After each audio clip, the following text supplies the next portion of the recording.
Yeah, Walt Adela, we've gone around the entire Sandy Creek area, and the biggest concern is going from having a house just a couple of months ago to now bracing for another ice storm here in their RVs across the area. Now, this sort of feels like the moment that we've been waiting for. As you can see around me, heavy sleet starting to fall, and this just got this heavy here in the last couple of minutes, and it feels like it's getting a little harder. I don't know if you can see it kind of in my palm, but it feels like little balls are just starting to accumulate in my hand there, and that's what we're noticing here on the ground. We walked across the bridge. As you see, cars driving on the Big Sandy Bridge extra slow as this sleet starts to accumulate, and the roads are getting a little slicker. Like Farah mentioned earlier, Leander Police, which isn't too far from here, reported that they've had a couple of accidents here because of the road conditions. Cars getting stuck here on the bridge next to me. Just wanted to point that out. Now people are working to now stay warm from this storm in their RVs after having so much damage from the floods.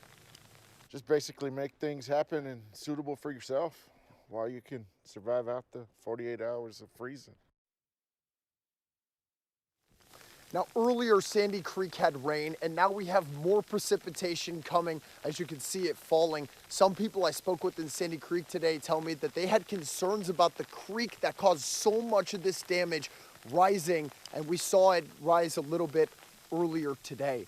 Now we're going to send things over to CBS Austin's Jamal Kennedy, who's out in Georgetown. Jamal, you said that you also have some sleet coming down and some accumulation over there? Yeah, you're right about that, Vinny. It's definitely sleeting up here. I'm actually going to ask my photojournalist, Sean, here to pan over and show you the accumulation here in the parking lot.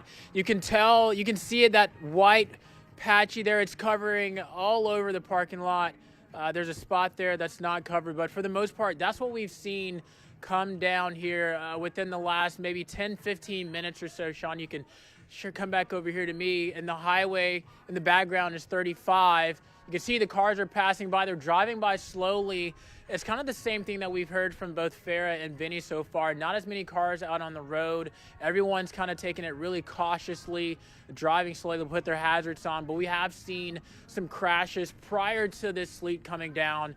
And so you can only imagine, like Chicago mentioned, this sleet still makes things pretty dangerous out there on the road. So be careful if you're out there on the roads. Of course, everyone, all the officials are advising, don't drive if you don't have to. Stay home. That's the safest way to protect you and your family so far. For now, reporting live from Georgetown near West University Avenue, Jamal Kennedy, CBS Austin News. Thanks, Jamal. Sounds like you're having a party out there with the music in the background. I'm glad people are in good spirits, but stay safe and stay inside. The forecast is prompting school districts and local colleges to shut down for the weekend. All of the Austin Community College campuses will be closed tomorrow, and UT Austin is canceling all of its extracurricular events. Austin, Round Rock, Hayes ISD are among the districts either canceling or moving around sporting events and fine art events as well. Parents should check with their district websites to see exactly what's being moved and when it's getting rescheduled. Probably nothing happening tomorrow. No classes have been canceled or delayed for Monday just yet, but it's still early. We'll see what happens overnight tonight, but we'll continue to keep you updated if there are any changes. We are seeing ice accumulation west of our area near the Colorado River. More is expected as we head into tonight. Meteorologist Michael Crawley is live in Marble Falls right now. Michael, y'all picking up some sleet out there. We could hear it in the other live shot, so it's audible. Yeah, the reason that we're seeing all this sleet widespread, you notice every single live shot is getting sleet. And I know the temperatures are really cold right now and we're still getting some wintry weather, but this could be freezing rain. The fact that we're getting sleet right now, these little pellets right here, this is not going to, it's still going to cause some hazardous road conditions, but imagine if this was stuck to all the power lines here in Marble Falls or in the trees, knocking down all of that weight. Just the amount of weight that can be carried by this ice, just a ½ inch of accumulations on these power lines can weigh up to 300 pounds, and in a tree can weigh up as 3 tons. Now, if you look around me, you notice that none of these trees have any ice on them, but the parking lot is completely coated in a thick layer of sleet. In fact, it's actually so thick in some places you can almost scoop it up like snow. So we're getting some decent accumulations with this, and at one point, I did think that we were going to see some snow flurries, but it is just hammering us with sleet right now. We're gonna see if we do get any snow flurries, but it seems to just be rain and sleet right now. So to get back to the studio, CBS Austin meteorologist Michael Crowley reporting in Central Texas. Make sure you have our CBS Austin weather app to get the very latest updates and information about this winter storm. It is available for download on the App Store or the Google Play Store. The Leander Police Department is asking for the public's help tonight finding 17-year-old Lance Stevens tonight. The department says he ran away from home on January 22nd and has not come back. He was last seen at Leander High School wearing an olive green shirt and dark pants. Anyone with information is asked to call the number you see at the bottom of your screen. It is very urgent. Minnesota's National Guard is on the streets of Minneapolis tonight after a man was shot and killed on the street by a Border Patrol officer. It comes less than 3 weeks after an ICE agent shot Renee Good in her car. Now, this man has been identified as 37-year-old U.S. citizen Alex Preddy. We do want to warn you, this video that you're about to see is disturbing. Oh, what the? They killed him? Did they kill that guy? Are you kidding me, dude? You can see the agents surround Preddy, jump on top of him, and hit him before an agent opens fire. The Department of Homeland Security claims Preddy approached the federal agents with a gun and says they shot him in self-defense. Minneapolis's police chief says he was a lawful gun owner with a permit to carry. The officer who shot Preddy is an 8-year Border Patrol veteran. According to federal officials, he has not been identified tonight. It's unclear if he's been taken off patrol or relieved of duty pending this investigation. Local officials want to investigate but say they're being hampered. When our team arrived, they were blocked by federal agents with the Department of Homeland Security from accessing the scene. Our team also secured a search warrant for the scene, which is an unusual move in a public area like that, but we did that attempting to have judicial approval to enter this scene to gather evidence. We were once again blocked by federal authorities to go in and do that scene examination. Governor Tim Walz says the state will investigate and that federal officials can't be trusted to lead this investigation. The White House and DHS have accused local officials of not working with ICE on deportation efforts.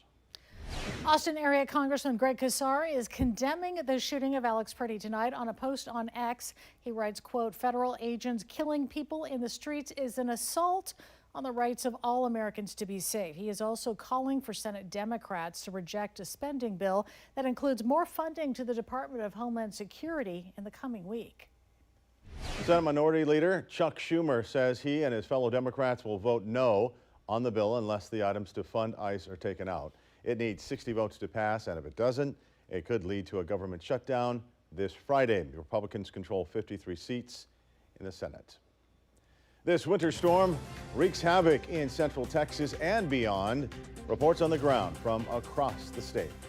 And we're also keeping a close eye on the roads right here in Austin. This is a look at Mopac and Wells Branch Parkway. Remember, you are urged to stay home, stay off the streets unless you absolutely have to be out driving tonight. We'll be back after this.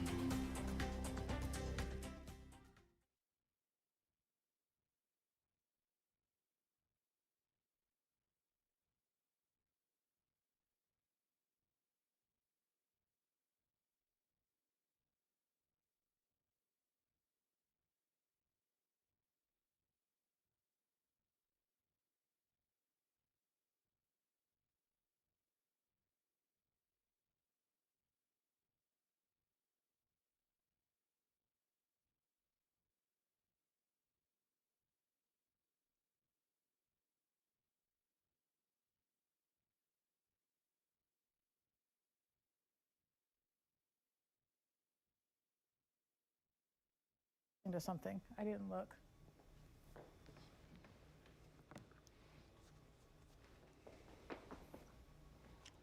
What do we? Is it just Adela or? No, it's both of us. Oh, okay. That's okay. I'm just trying to get so you can see winter weather. Yeah?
This winter storm is having far-reaching impacts beyond the Austin area. That video you just saw, that was a power line breaker exploding in Texarkana because of the ice accumulation. And right now you're looking at some of the snowy roads drivers had to deal with in the Dallas area. The state of Texas's emergency resources, including rescue equipment, are active and on standby should they be needed.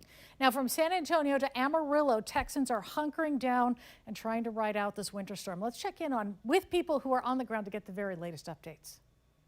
Meteorologist Corbin Vogus here. We continue to see some very light snow in downtown Amarillo. Most of the heavier accumulations will continue to stay in the southeast Texas panhandle.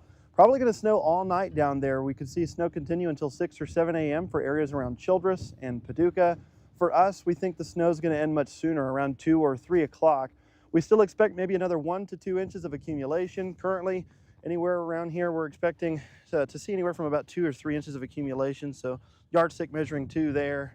This is kind of a drier snow. It's about 2.5 there. Looks like about 2 there. So maybe about 2.25 inches of snow so far. Another 1 to 2 on top of that. That should get us close to 4 inches for our total storm total here in the Amarillo area. I'm meteorologist Joe DiCarlo here in Kerrville, Texas, and this evening we've had a steady diet of freezing mist which turned to sleet, and that's been falling for the past few hours at a moderate to heavy pace, and now we have a little snow also mixing in, but the sleet also does continue. And take a look at State Highway 16 behind me. It is treacherous across the Texas Hill Country this evening, so the best thing to do is just stay off the roads and stay at home. This will continue on and off through the overnight period. We do have some winter preparations underway here from TxDOT behind me, but still the best thing to do, like many here in the Texas Hill Country are doing, is stay at home and stay safe. I'm Phil Sterling here near I-10 and De Zavala, and we went from a freezing mist to now a rain. Take a look behind me. You can see drivers are still on the road. It does feel warmer than it did earlier in the day.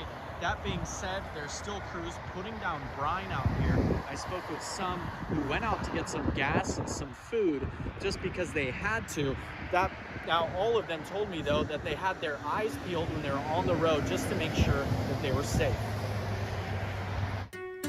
Now your Storm Tracker weather, sponsored by the Sistine Chapel Experience. All right, we've got some trends, and the trend can be your friend. And in this case, I've got my fingers crossed. I hope this is going to work out for us. What is that trend? Less freezing rain, more sleet. Just to let you know the difference. If it's freezing rain, it coats the entire windshield in a sheet of ice. If it's sleet, it bounces off. Yes, both are going to cause accidents. Both are going to cause issues on the roads. However, if it's sleet, it will not coat those power lines. It will not bring those trees down. So hopefully we see more sleet and less freezing rain. And I think that maybe the temperature profile is cooling so fast that that warm nose of air aloft is shrinking and allowing it to be sleet versus freezing rain. We're still not done, though. Timing, precip until 7 a.m. tomorrow. The warnings, though, are in effect until noon tomorrow.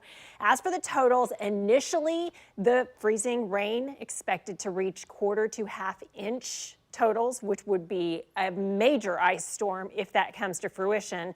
But with sleet, we can actually have less impact and lower totals. Some spots in the Hill Country are currently talking about a 1/2 inch of sleet accumulation, which is way better. And then we talk about temperatures. Record cold 20 by morning with wind chills in the single digits. All right, here's a look at the winter storm reports. We have had plenty of glaze ice reports, but not a lot of really heavy accumulation. And now starting to see more and more sleet reports. And on social media, pretty much everyone is reporting sleet at this time. Talk about a storm. Pardon me, I've been talking a lot. So many winter storm reports all across the country. So the warnings are still in place, but the impacts may be less if instead of freezing rain, it ends up being predominantly sleet. And we could still see some snowflakes mixing in. Temperature-wise, it's 4 in Amarillo, it's 46 in Brownsville, it's 24 in Austin, and that surge of moisture coming from Mexico across the Rio Grande still has several more hours before it clears us. So let's go hour by hour and track what you can expect with this system, which is going to continue to push all the way toward the East Coast and the Northeast, bringing snow, sleet, freezing rain, and then to the south, just plain old rain. For us, I'm anticipating through the next several hours, it will be a steady diet of sleet and freezing rain possible, maybe a few snowflakes. Look how by 1:30, we're starting to see some clearing conditions out west in the hill country. As we head toward about 4 a.m., it becomes even more spotty. And then finally, by about 6:30 in the morning, we are done. We are cloudy, and we will see those clouds give way to some limited sunshine. What we will not see, though, pardon me, I really have been talking a lot. What we will not see is a thaw. Instead, temperatures stay below freezing. I believe for Austin, we'll probably see freezing temperatures for about 51 hours before we finally thaw out. So just keep in mind, at this point, ice accumulation is still possible, but we are seeing a glimmer of hope if sleet ends up becoming more of a thing as opposed to freezing rain. And there are more freezes along the way, but at least temperatures becoming milder by daytime starting Monday. Let's take a live look at I-35 in Slaughter Creek. As this freezing precipitation gets worse, be mindful of elevated surfaces since those will be freezing faster than the rest of the road. Austin Travis County EMS says they are seeing more emergency calls than normal tonight. No surprise there. They're asking that we tell people to stay off the road if you can. We'll be right back after this.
This is just into our newsroom. The city of Austin and Travis County will give an update on the winter weather during a press conference tomorrow morning. Now that starts at 11:30 and Austin emergency management officials will be on hand to take questions.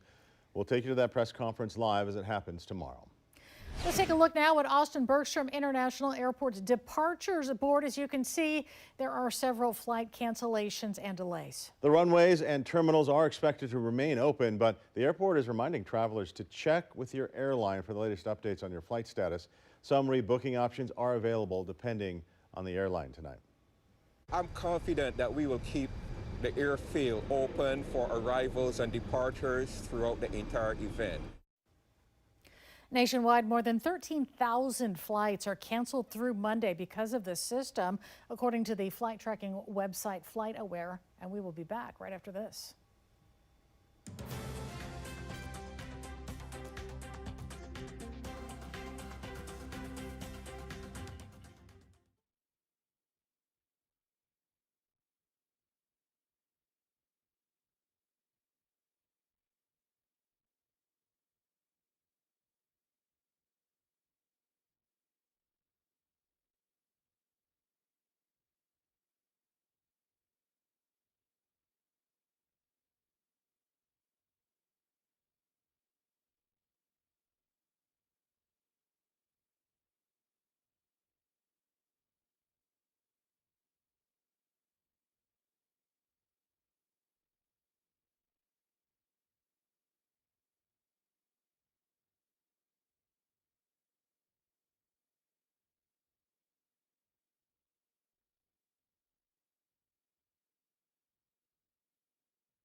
Okay, we want to see them all day long. People have been sending us their photos and their videos of what they are seeing.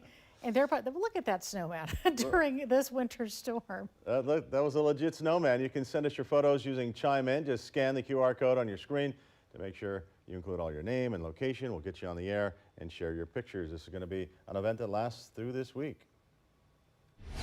My daughter just sent me a picture of a smiley face in the sleet as I was chugging some water so my voice wouldn't crack again. All right, so we've got temperature tomorrow of only 30 degrees. Ice in the form of sleet is way better than ice in the form of freezing rain. Let's hope this holds. That will mitigate the power line tree issue, but streets are still going to be a big mess. We don't thaw out until around 2 o'clock in the afternoon Monday. So by my calculation, that's 51 hours at or below freezing in Austin, longer in the hill country. And we've got 3 record lows on the way. The coldest Tuesday morning, 13. 13 Couch, degrees. Football. Right. Food. Weather. Good night.